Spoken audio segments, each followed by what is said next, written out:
আমি আমার মালিকের কেমনে পাই? আমি আমার মালিকের হারায় ফেলছি। আরে আমি তো ডাইনে তাকাইলে আব্বা পাই, বামে তাকাইলে আমার আম্মারে দেখি, সামনে আমার সন্তানের দেখি, পিছনে আমার আব্বা আম্মা আছে, আমার স্ত্রী আছে, আমার দোকান আছে, আমার ব্যবসা আছে, আমার চাকরি আছে, আমার ভক্তবৃন্দ আছে। কিন্তু না, আমার এত সুন্দর চেহারা দিয়া কে বানাইছে? আমার কণ্ঠ এত সুন্দর কে কণ্ঠদান করেছেন? আরে আমার এত মায়া করে কে বানাইছেন? আল্লাহ পাক রব্বুল আলামিন আমার এত সুন্দর করে বানাইলেন, ওই মালিকের এখনো চিনলাম না। ওই মানুষগুলো আল্লাহর মোহাব্বত নিয়ে কান্না করে, দিলের মধ্যে একটা তামান্না নিয়ে আসে। ও আল্লাহর বান্দা, তাদের দিলের মধ্যে আগুন জ্বলতেছে। ও আল্লাহ মনে মনে বলে, হে মালিক, আমি টাকা পাইলাম, বাড়ি পাইলাম, গাড়ি পাইলাম, আসলে আমি আসল জিনিস পাই নাই। আসলে আমি তো তালাশ করি আমার মালিক। আমি যদি আমার মালিকের না পাই, আমার দুনিয়াও বরবাদ, আমার আখিরাতও বরবাদ। ওই বান্দা আমার মালিকের মায়া নিয়ে বসে আছে। আল্লাহর আশেক বান্দারা পাগলের মতো চিন্তা করে, আমার মালিকের কোথায় পাবো, মালিকের সঙ্গে কখন আমার মোলাকাত হবে। ওই বান্দা কথার ফাঁকে ফাঁকে একটা নিঃশ্বাস ছাড়ে, আহ আহ আহ বলে একটা নিঃশ্বাস ছাড়ে।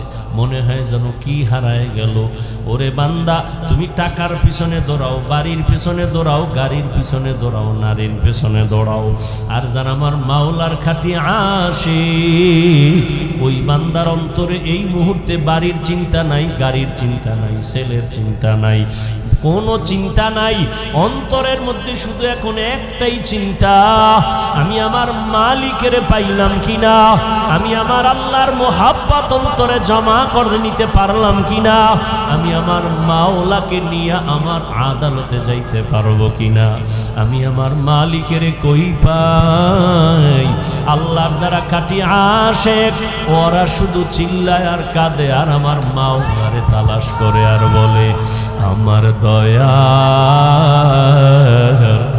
মাওলারে,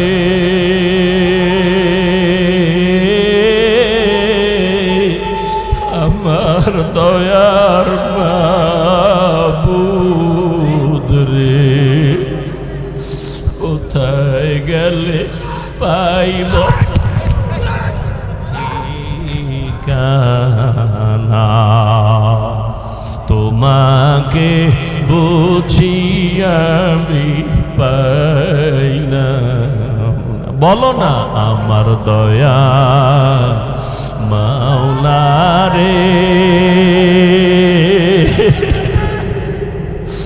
আমার মায়ার মাবুদ রে, কোথায় গেলে পাইব তোমার ঠিক?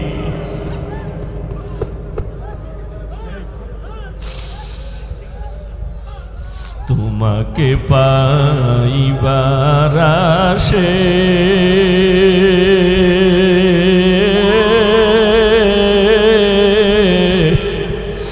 ঘুরি আমি দেশ বিদেশে, কোরআনের বাগানে করলাম বিছানা, আমার দয়ার মাওলা রে,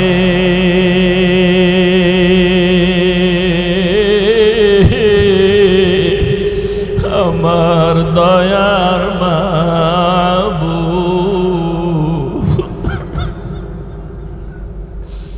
তোমাকে বুঝি আমি পাইলাম না, কোথায় গেলে পাইব তোমার ঠিকানা? ও আল্লাহর বান্দারা, টাকা পাইলা, বাড়ি পাইলা, গাড়ি পাইলা, কিন্তু একবারও ভাবছো এরা কেউ তোমার সাথী না, কেউ তোমার আপন না? ওরে যেদিন আজরাইল আসিয়া ধরবে, ওরে রুহুটা নিয়ে যখন আজরাইল চলিয়া যাবে, ওই সাদা কাপড়ে যেদিন ডুববে রে যুবক, সাদা কাফনে এখন একা হয়ে যাবি। ওই বাঁশবাগানে কবরে যখন রাখবে, একা একা শুয়ে থাকবি, দেখবি মা নাই বাবা নাই, কই আমার মা, কই আমার বাবা, কই আমার টাকা, কই আমার ক্ষমতা। ওই অন্ধকার কবরে এখন তুমি একার কেউ নাই। ওই অন্ধকার কবরে মাটি দিয়া যখন সবাই চলে যাবে, এতদিন আমার মা, আমার বাবা, আমার বাড়ি, আমার গাড়ি, আমার ছেলে, আমার মেয়ে, এখন তো দেখি কেউ আমার না, কেউ আমার না, কেউ আমার না, কেউ আমার না। আসলে সবাই আমারে বিদায় দিয়ে আরামে ঘুমায়, সবাই আমারে কবরে রাইখা আরামে খায়। ওই অন্ধকার কবরে দেখলাম আমার মালিক,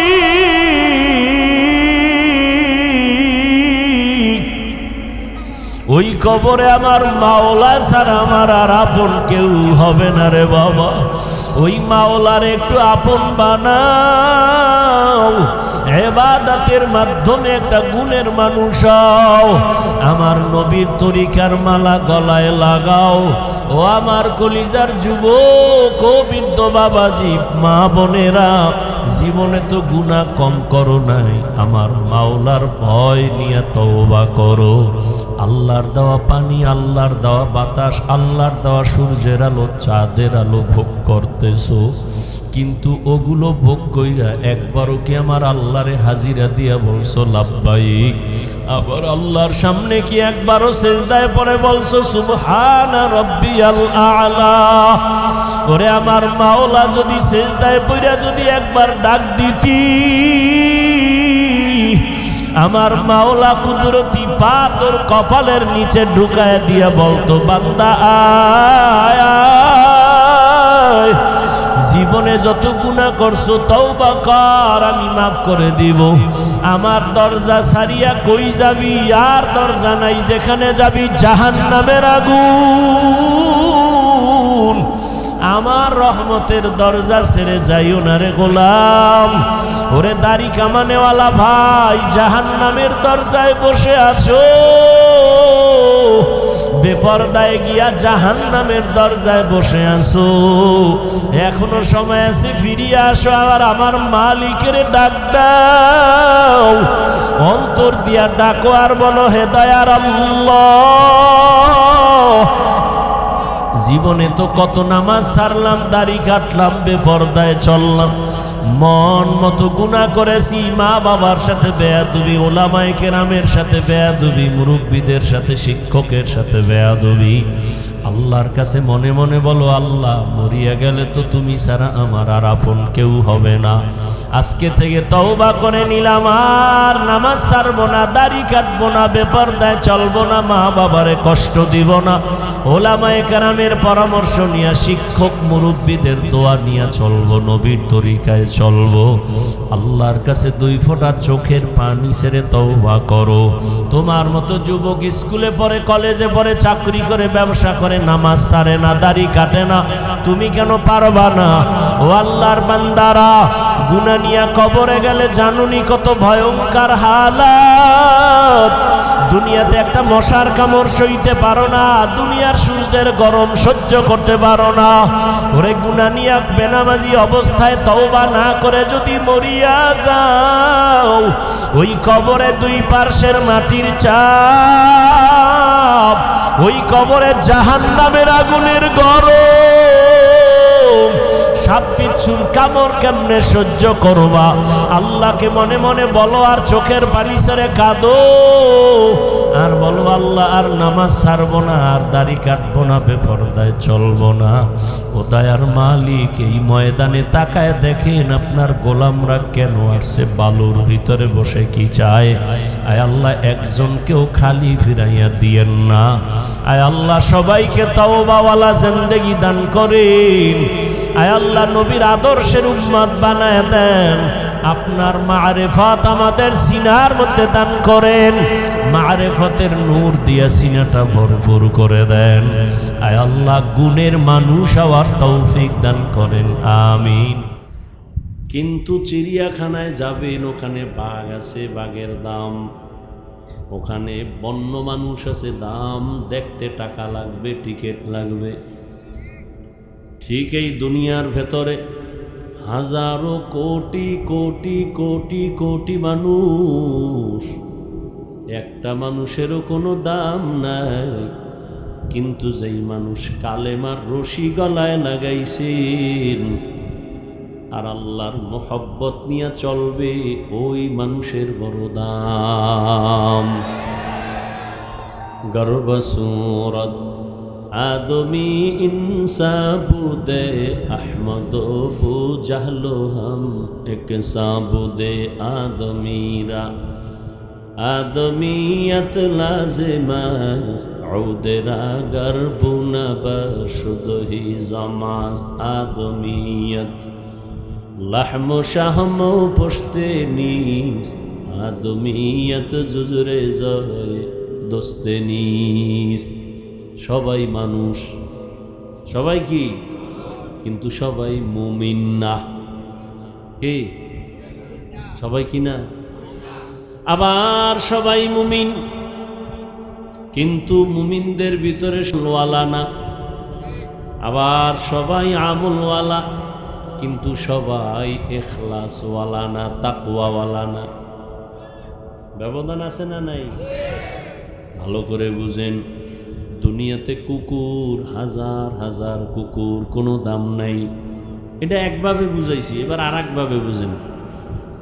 হাজারো লাখো কুকুর আছে জমিনে, কোনো কুকুরের দাম নাই। ওই কুকুর এত দামি, একটা কুকুর আছে এত দামি, কিয়ামতের দিন ওই কুকুর জান্নাতে যাবে। আসহাবে কাহাবের সাথে যুবকেরা পাহাড়ের গর্তের মধ্যে আশ্রয় নিছিল জালেমদের থেকে হেফাজতের জন্য। গর্তের মুখে একটা কুকুর গিয়া পাহারা দিয়েছেন। সূরা কাহাফের মধ্যে ওর বয়ান চলে আসছে। কিতমির নামের কুকুর, আল্লাহর নবী বলেন জান্নাতে যাবে। জমিনের মধ্যে উটনির অভাব নাই, যত উটনি আছে সব আমার আল্লাহর বানানো, কিন্তু সব উটনি আল্লাহর কাছে দামি না। আল্লাহর নবী যেই উটনির উপরে সফর করেছেন, সাওয়ার হয়েছেন, উটের দাম জান্নাতে যাবে। আর একটা উট আছে বড় দামি, সালেহ আলাইহিস সালামের উটনি। ওই ইরাকের বর্ডারে আল উলা জায়গার নাম, সৌদির শেষ, ওখানে পাহাড়। সালেহ নবী ওখানে আসলেন, কৌমের লোকদের দাওয়াত দিলেন। কৌমের মানুষ বলে, পাহাড় থেকে যদি একটা উটনি বের করে দেখাও, তোমার আল্লাহ যদি দেখায় তো তোমার আল্লাহরে মানব। সালেহ আলাইহিস সালাম বলে, মানবি? কাহা মানব। সালেহ আলাইহিস সালাম দোয়া করলেন, হে মালিক, এতগুলো গোলাম তোমারে ঈমান নিয়া তোমাকে মানবে, তুমি দয়া করে পাহাড়ের মধ্য থেকে উটনি বের করে দাও। বলতে দেরি, নবীর দোয়া কবুল হয়েছে। সবাই তাকায় দেখে, দুই পাহাড়ের মধ্য থেকে একটা উটনি হেঁটে হেঁটে সামনে হাজির। ওরা চাইছিল শুধু উটনি, আর আল্লাহ দিছে এমন উটনি যে গর্বে বাচ্চা। জমিন এখানে এসে বাচ্চা প্রসব করলো। কিন্তু সালেহ নবীর উম্মতেরা আল্লাহর উপর ঈমান আনে নাই। এবার আল্লাহ রাগ করছেন, রাগ কইরা আসমান থেকে একটা আওয়াজ দিছেন, এমন জোরে একটা আওয়াজ। আওয়াজটাই সে একটা পাথরের মধ্যে পড়ে একটা বিশাল বড় গর্ত হয়ে গেছে। আর সালেহ নবীর উম্মতগুলো জায়গায় সব মরে গেছে। ওই সালেহ আলাইহিস সালামের উটনি আল্লাহর জান্নাতে যাবে। আপনাকে আশেপাশে পিপিলিকা আছে না? কোন পিপিলিকা তো সব আকৃতিতে সব পিপিলিকা সমান, কিন্তু ওই পিপিলিকা বড় দামি। কোন পিপিলিকা? জমিন থেকে 9 মাইল উপরে সিংহাসনে বসা পয়গম্বর সুলাইমান। কয় মাইল উপরে? এই ঘুমাইতেছেন? ঘুমায় ঘুমায়। পয়গম্বর সুলাইমানের সিংহাসন কয় মাইল উপরে? 9 মাইল উপরে নবী সিংহাসন দিয়া চলছেন। সিংহাসনটা বাতাসের বেগে চলতেছে, কোনো তেল পেট্রোল অকটেন লাগে না, গ্যাস লাগে না। সুলাইমান নবীর সিংহাসন চালিকা শক্তি হলো একমাত্র বাতাস। সুলাইমান নবীর অর্ডার, দ্রুত দৌড়াও। দৌড়াচ্ছে সিংহাসন। সিংহাসনের মধ্যে পশু পাখি আছে, মানুষ আছে, জিন আছে, অন্য প্রাণী আছে। 9 মাইল উপরে সুলাইমান নবীর সিংহাসন। গর্তের পিপিলিকার নেতা লোকদের বলে, ওর জাতিদেরকে বলে, এই পিপিলিকা গর্তে ঢুকে যা, বিপদ সংখ্যাত আসতেছে, সুলাইমানের বাহিনী আসতেছে। কোরআনের আয়াত, ওদের পিছুনিতে মরে যাবি, তাড়াতাড়ি ঢোক, ভেতরে যা। 9 মাইল নিচে গর্তের পিপিলিকা তার জাতিদেরকে সতর্কবাণী করে বাঁচাবার জন্য চেষ্টা করে। 9 মাইল উপরে পয়গম্বর সুলাইমান পিপিলিকার আওয়াজ নিজের কানে স্পষ্ট শুনতেছেন। নবী সুলাইমান বললেন, সিংহাসন জমিনে ল্যান্ড করো। জমিনে সিংহাসন ল্যান্ড করলো। এবার পিপিলিকার ঘটনা নবী সুলাইমান শুনাইতেছেন। কেচ্ছা কাহিনীর ওয়াজ করি। এই হায়ওয়ান, পৃথিবীতে কেচ্ছা কাহিনীর শ্রেষ্ঠ কিতাব হলো কোরআন শরীফ। পৃথিবীতে কেচ্ছা কাহিনীর কিতাব হলো শ্রেষ্ঠ কোরআন শরীফ। 2000-এর উপরে আয়াতে আছে কেচ্ছা কাহিনী কোরআনে। তোর খবর আছে? ওলামায়ে কেরাম বলেন, এখন ওইদিকে যাব আবার। কোরআন শরীফে বাঘের কেচ্ছা নাই, গরুর কেচ্ছা নাই, সাপের কেচ্ছা নাই, তো জাহেল কয় কি কেচ্ছা কাহিনী?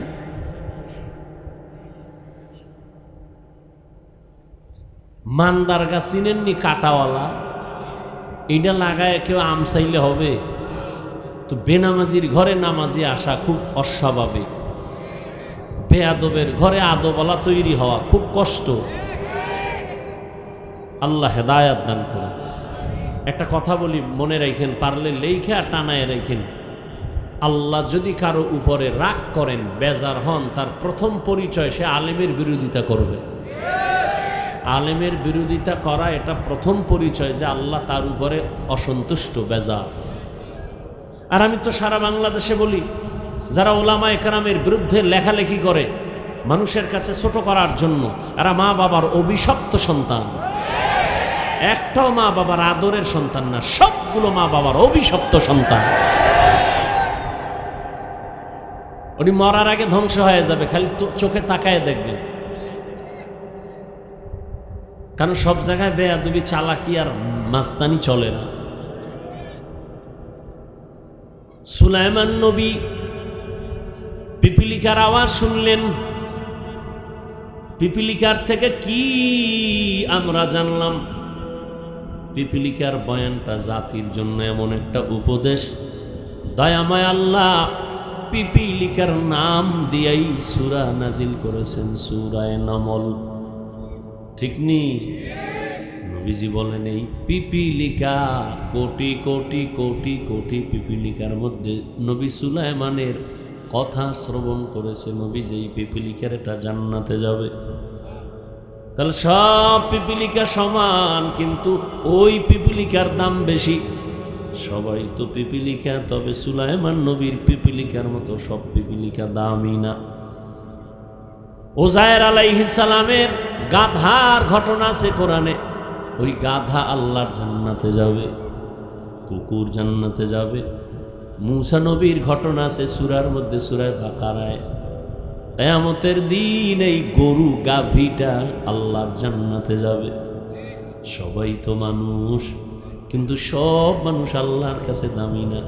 সবই তো গরু আছে জমিনে, অভাব নাই, কোটি কোটি গরু।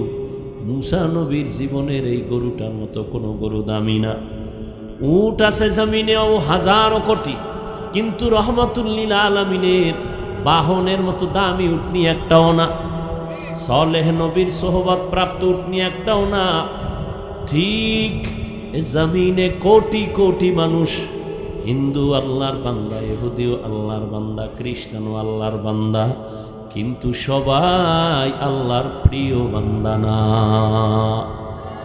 আল্লাহর প্রিয় বান্দা যারা মুমিন, এজন্য মুফাসসিরিনে কেরাম বলেন সব মানুষ জান্নাতে যাবে না, যারা গুণের মানুষ তারা জান্নাতে যাবে। এবার আমরা বুঝি গুণের মানুষ কাকে বলে।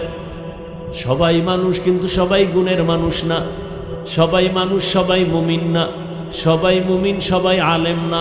সবাই আলেম, তবে সবাই মুফতি না। সবাই মুফতি, কিন্তু সবাই মুহাদ্দিস না। সবাই মুহাদ্দিস, কিন্তু সবাই মুফাসসির না। সবাই নবী, মুসা নবী, ঈসা নবী, ইব্রাহিম নবী, দাউদ নবী, ইউসুফ নবী, কিন্তু সবাই মুহাম্মদের মতো নবী না। মুহাম্মদ নবী, ইউসুফ নবী, দাউদ নবী, ইসমাইল নবী। ব্যবধানটা কোথায়? বলে সব নবী আল্লাহ তাআলার আশিক, আর আমার আল্লাহ নিজে হলেন মুহাম্মদের আশিক। ইমামুল আউয়ালিন আল আখিরিন, বহরে সাদকা রাহমাতাল লিল আলামিন, সাইয়্যিদুল কাউনাইন খাতমুল মুরসালিন, আখিরামত বুদে ফখরুল আউয়ালিন। সবাই নবী, সবাই মুহাম্মদের মতো না। বুঝেন না? সবাই তো মানুষ, কিন্তু সবাই গুণের মানুষ না। গুণের মানুষ কারা? ভালো করে বুঝবেন। প্রত্যেকটা জিনিস যখন কেউ বানায়, বানানেওয়ালা কোনো জিনিস বানাইতে একটা কাজের জন্য বানায়। মাইকওয়ালা মাইক বানানোর সময় একটা কাজের জন্য বানাইছে, না কামের জন্য?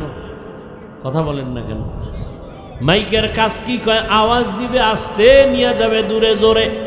কথা হলে কি বুঝলাম? কয় মাইকওয়ালা মাইক বানাইছে আওয়াজ দেওয়ার জন্য। যেই জিনিসটা যেই কাজের জন্য বানায়, ওই কাজ হলো ওই জিনিসের গুণ। তাহলে মাইক বানাইছে আওয়াজ দেওয়ার জন্য, বলেন মাইকের গুণ কি? আওয়াজ দেওয়া। বাতিওয়ালা বাতি বানাইছে আলো দেওয়ার জন্য, বলেন বাতির গুণ কি? আলো দেওয়া। ঘড়িওয়ালা ঘড়ি বানাইছে টাইম ঠিক মতো দেওয়ার জন্য, বলেন ঘড়ির গুণ কি? পাখাওয়ালা পাখা বানাইছে বাতাস দেওয়ার জন্য, বলেন পাখার গুণ কি? মাইক যদি আওয়াজ না দেয়, বলবে এটারে ভেঙ্গে ফেল, এটা গুণের মাইক না। বাতি যদি আলো না দেয়, বলবে এটারে ভেঙ্গে ফেলে, ওটা গুণের বাতি না। যদি পাখায় বাতাস না দেয়, বলে এটারে ভেঙ্গে ফেলে দাও, এটা গুণের পাখা না। কি বুঝলেন? আবার বুঝেন, যেই জিনিসটা বানানেওয়ালা কোনো কাজের জন্য বানায়, ওই কাজটাই হলো ওই জিনিসের গুণ। এবার বলেন, মানুষ নামের জিনিসটা আমার মালিক কেন বানাইছেন? বিড়ি টানার জন্য? আলেমের বিরোধিতা করার জন্য? ওয়ামা খালাকতুল জিন্না ওয়াল ইনসা ইল্লা লিয়াবুদুন।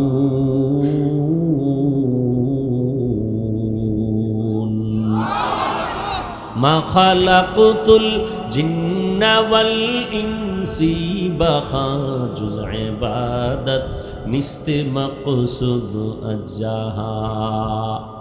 আল্লাহ বলেন, আমি মানুষ আর জিন বানাবার একমাত্র কারণ ইবাদত। কি? কার ইবাদত? আল্লাহর নামটা জবানে আসে না? কার ইবাদত? আর আল্লাহর নাম আসবে কিভাবে? যেই জবানে সারাদিন মিথ্যা, গীবত, গালি, ওখান থেকে আল্লাহর নাম আসতে তো একটু সময় লাগে, কথা ঠিক নি?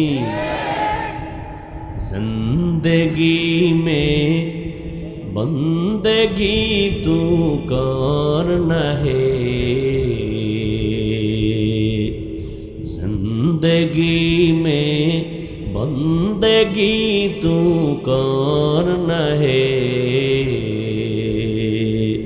जिंदगी बे बंदगी शर्मिंदा है, जिंदगी बे बंदगी शर्मिंदा है। दुनिया में हो दुनिया का तलबगार न हो,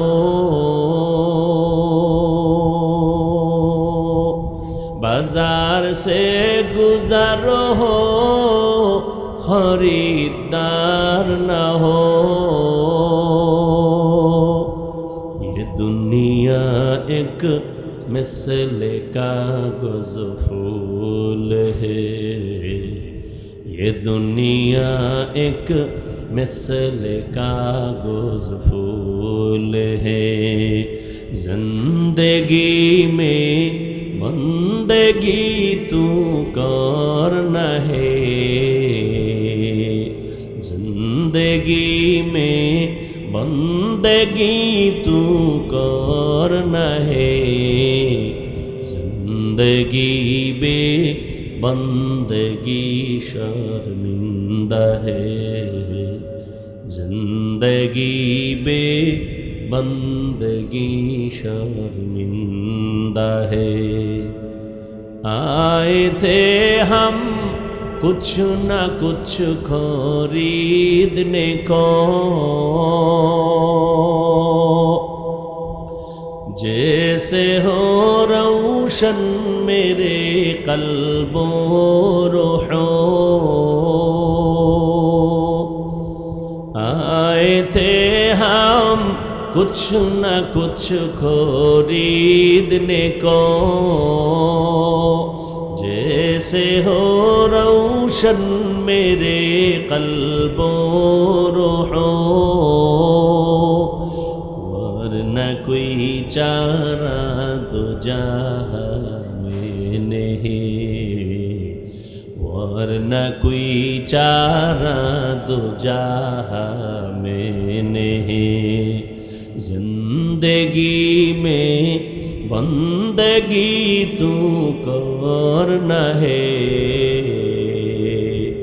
जिंदगी में बंदगी तू करना है, जिंदगी बे बंदगी शर्मिंदा है, जिंदगी बे बंदगी शर्मिंदा है, जिंदगी में बंदगी कुन बंदगी, बंदगी बे जिंदगी शर्मिंदगी। কষ্ট হয় আপনাদের? আর একটু থাকবেন, আল্লাহ কবুল করে। হ্যাঁ, যেই জিনিসটা যেই কাজের জন্য বানানোওয়ালা বানায়, ওই কাজ হলো ওই জিনিসের গুণ। আল্লাহ মানুষ বানাইছেন কেন বলেন? একমাত্র ইবাদত। কার ইবাদত? আল্লাহর ইবাদতের জন্য বানাইছেন। তাহলে কি বুঝলেন মানুষের গুণ কি? ইবাদত করা। অতএব যেই মানুষটার মধ্যে আল্লাহর ইবাদত নাই সেটা মানুষ ঠিক, তবে গুণের মানুষ না। আর যে গুণের মানুষ হবে না ওই বান্দা জান্নাতও পাবে না। গরবা সুরত আদমি ইনসাবুদে আহমদবু জাহলো হামেক সাবুদে আদমিয়ত লাহমু শাহম পুশতে নিস্ত আদমিয়ত জুজরে যায় দুস্তে নিস্ত। সবাই আল্লাহর বান্দা, তবে প্রিয় বান্দা না। হিন্দু আল্লাহর বান্দা, প্রিয় বান্দা না। ইহুদি আল্লাহর বান্দা, প্রিয় বান্দা না। খ্রিস্টান আল্লাহর বান্দা, প্রিয় বান্দা না। আখিরি নবীর উম্মত আমরা, বান্দা বটে তবে আল্লাহর প্রিয় বান্দা। আল্লাহ বলেন আমি গুণের মানুষকে জান্নাত দিব, যারা গুণের মানুষ না। বংশগত মানুষ হলে জান্নাত পাবে না, জন্মগত পরিচয় মানুষ হলে জান্নাত পাবে না। একমাত্র গুণের পরিচয় মানুষ জান্নাত পাবে। মানুষের গুণ হলো ইবাদত করা। কার ইবাদত? ইবাদত মানে সারা রাত যায় নামাজে তসবিহ টানো, দিনের বেলা রোজা রাখো। হ্যাঁ না, মানুষ তুমি দুনিয়াতে আসা থেকে মৃত্যু পর্যন্ত যা করবা, যা বলবা, সব হলো ইবাদত। খানা খাও ইবাদত, ঘুমাও ইবাদত, বাজার করবা ইবাদত। বান্দা তুমি কাউকে মোহব্বত করবা ইবাদত, কাউকে দুশ্মন মনে করো ইবাদত, হাসবা ইবাদত, কান্না করবা ইবাদত। তবে এগুলো মন গড়া না, দুইটা শর্তের বিনিময়ে। আমি যা করব, যা বলবো, এক নাম্বার শর্ত হলো রেজা বিল কাজা, দ্বিতীয় শর্ত হলো তরিকায়ে রাসূল। আপনি আমি যা করব, যা বলবো, সব হবে আমার আল্লাহর খুশির জন্য, নবীর তরিকায়। কার আদর্শে? লাকাদ কানা লাকুম ফি রাসূলিল্লাহি উসওয়াতুন হাসানাহ। রহমতের নবীর মধ্যে আছে উত্তম আদর্শ। তুমি নামাজ যদি পড়ো, নবীর তরিকায় পড়ো, ইবাদত নবীর তরিকায়। বাথরুমে যাবা, ইবাদত নবীর আদর্শ মেনে। পানি পান করো, ইবাদত নবীর তরিকা মেনে, আদর্শ মেনে। ঘুমাও, ইবাদত নবীর আদর্শ মেনে। কাউকে বন্ধু মনে করো, ইবাদত নবীর আদর্শ মেনে। কাউকে দুশ্মন মনে করো, ইবাদত নবীর আদর্শ মেনে। হাসি দাও, ইবাদত নবীর আদর্শ মেনে। কান্না করো, ইবাদত নবীর তরিকা বাদ দিয়া নামাজ পড়লেও ইবাদত হবে না। নবীজির তরিকা আদর্শ বাদ দিয়ে বান্দা রোজা রাখবা, ইবাদত হবে না। ও যুবক, একটু আমাকে জবাব দাও, আমার নবীজির আদর্শ থেকে দামি আর আদর্শ কারো কাছে আসেনি?